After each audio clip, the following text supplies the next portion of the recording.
Hey guys, welcome back to our next geometry video as we are learning everything about transformations.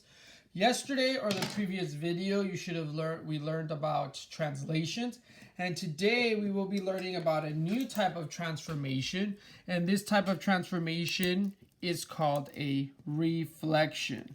Okay? So this type of transformation will be a reflection. Now, what I want you to do is pause this video. You do need a graph paper. Remember, for transformations, graph paper is very important to have. So if you don't have a graph paper ready, please pause the video, go grab it, and then come back. Okay, so a reflection, like I said, is a type of transformation, and this is a special type of transformation because this is a transformation that flips the given shape, flips the given shape. In this case, the original shape, hopefully you guys remember, is called the pre-image. Okay, so it flips the original shape or the given shape, the pre-image, to form the image, right? So these are keywords that you should have already learned. Obviously, the most important word here is flip. Okay, if remember in translations, it's all about sliding. Reflections is all about flipping. So you flip the pre-image to form the image. So what are the properties of the pre-image and the image with respect to each other? So one of the properties is that the pre-image and the image are still going to be congruent, just like our translations. The pre-image and the image are going to be similar as well. Remember, the word congruent means that everything's the same. The shape, the sides, the angle, that means that is congruent. Similar, on the other hand, is you have the same shape. Okay, it could be different sizes, but you do have the same shape. Okay, when you go to higher level geometry courses in high school, you're going to find out that the sides are proportional. Okay, so that is a reflection. Now, let's go ahead and go over our first example. This is our first example. It seems like a lot, but it's pretty easy. I want you to go ahead, pause the video, and copy all of this down. This is the problem. So this is our problem number 1. Pause the video, copy the shape, and all these questions. So great. Hopefully you were able to pause the video and copy everything. So let's go ahead and start this reflection. A reflection is a flipping movement.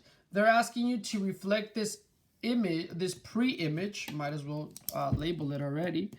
Reflect this pre-image about the x-axis. And you already learned in 6th grade that this line right here that goes to side by side is your x-axis. Therefore, this one is your y-axis. It's important for you guys to label it. So they're saying for you to grab this shape, flip it, so that it goes across the x-axis. Pretty much flip it. So therefore your shape is going to land over here. So some of you guys are thinking, so how am I going to do that? Pretty easy. I'm going to show you a way for you to use a highlighter to help you out in this process. This has helped a lot of my students when we're doing reflections. Since they say reflect across the x-axis, I'm going to look for the x-axis, which is here, and I'm going to highlight the entire x-axis. Okay, so pretty much what you need to do is move this shape, flip it across this yellow line. Now, we highlighted the x-axis because that's where we're going to reflect this pre-image.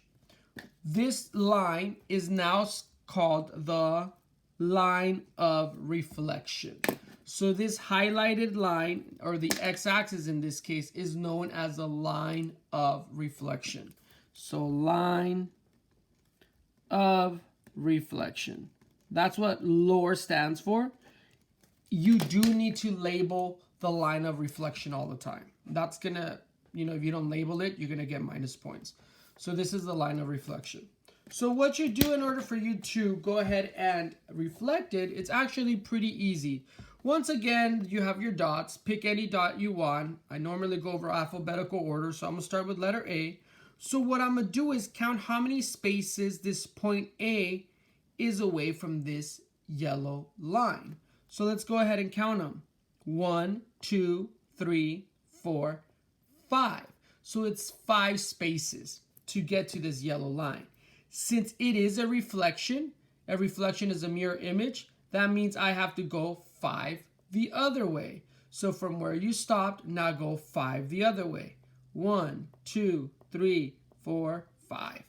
And that right there, ladies and gentlemen, is what we call your A prime. We're going to go ahead and do that to the other letters. I'm going to go with B. Count how many spaces letter B is away from the yellow line. It's just 1. So if I went only 1, I have to go 1 the other side. So 1 on this side. There it is. And I label this B prime. Pretty easy, right?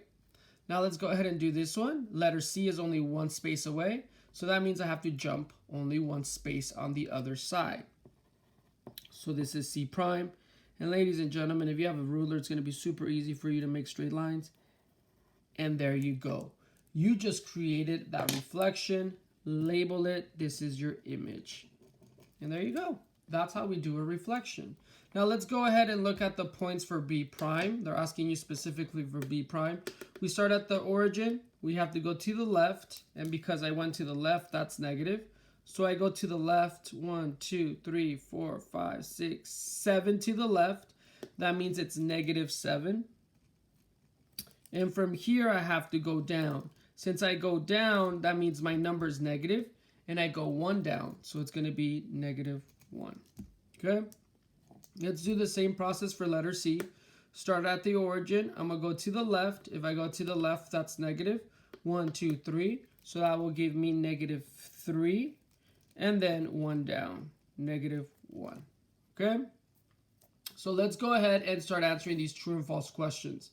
It says that triangle ABC is congruent to triangle A prime, B prime, C prime. Well, if you look at our notes from the top, a reflection always produces congruent shapes.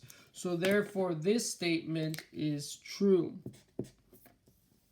Let's go to the next statement. Angle A, which refer to this, is larger than angle A prime. Well, since it's congruent, that means the angles also have to be the same. So they can't be larger. So this is false. And then let's go to the next question. AB, this one right here, which I'm going to highlight in blue. AB is congruent to AC. Now, a lot of students are going to be like, well, that's true because you just said that reflections make congruent shapes. So therefore, all the sides also have to be congruent. But you have to be careful. They're comparing AB and AC. AB and AC are not the same. First of all, this is a straight line that makes a 90-degree angle, and this is slanted. Okay, so in this case, that is false. If they would have said side AB is congruent to A prime, B prime, then that would be a different story. So that's how we answer a reflection question about the x-axis. Now let's go ahead and do a reflection about the y-axis. Once again, pause the video, copy everything down before we move forward. So hopefully you got the opportunity to copy this down. Here we're going to reflect, which means we're going to flip. The key word for reflecting is flipping about the y-axis. So first of all, we need to label your coordinate plane.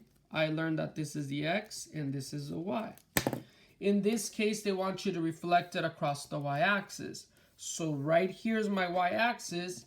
I'm going to get my trusty highlighter and I'm going to highlight this guy right here.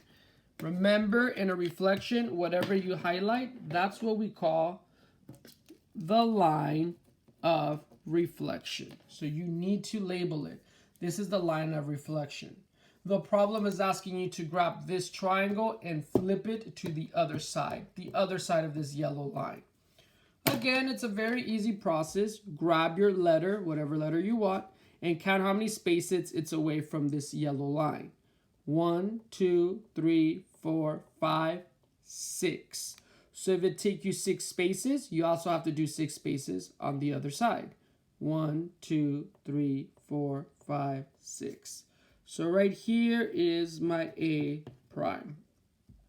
I'm gonna go ahead and do that on the same the other letters. There's a lot of shortcuts you could do. Like one of them is, okay, so This is clearly 6 away, right? That means I have to do 6 the other way. So you could do that. 1, 2, 3, 4, 5, 6. 1, 2, 3, 4, 5, 6. Or you could just do old school and just be careful. Just count one by one. Letter C, it's 1, 2, 1, 2. So this is where my C prime is. And we're going to close this triangle.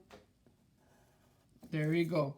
So you've just reflected this triangle about the y-axis. Don't forget to label your shapes.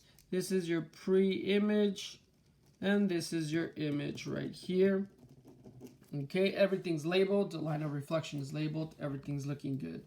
So let's go ahead and do A prime. So we start at the origin. We go to the left. Since we went to the left, that's negative.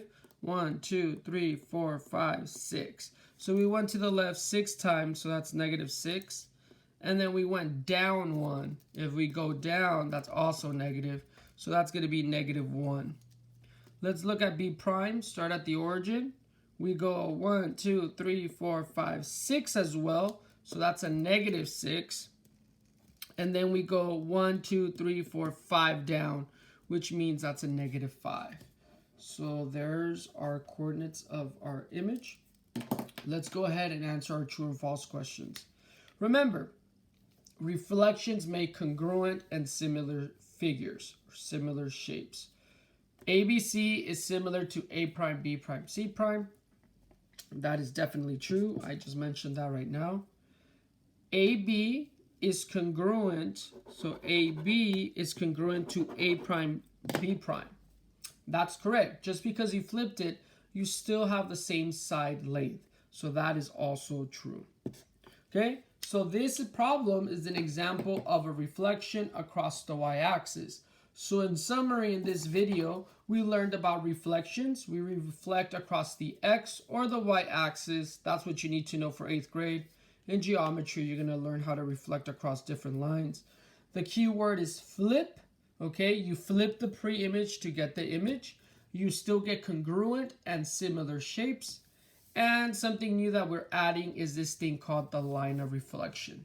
Okay, whatever you reflected by or whatever axis, that is automatically your line of reflection. So that's it. Thank you very much, and I'll see you guys on the next video.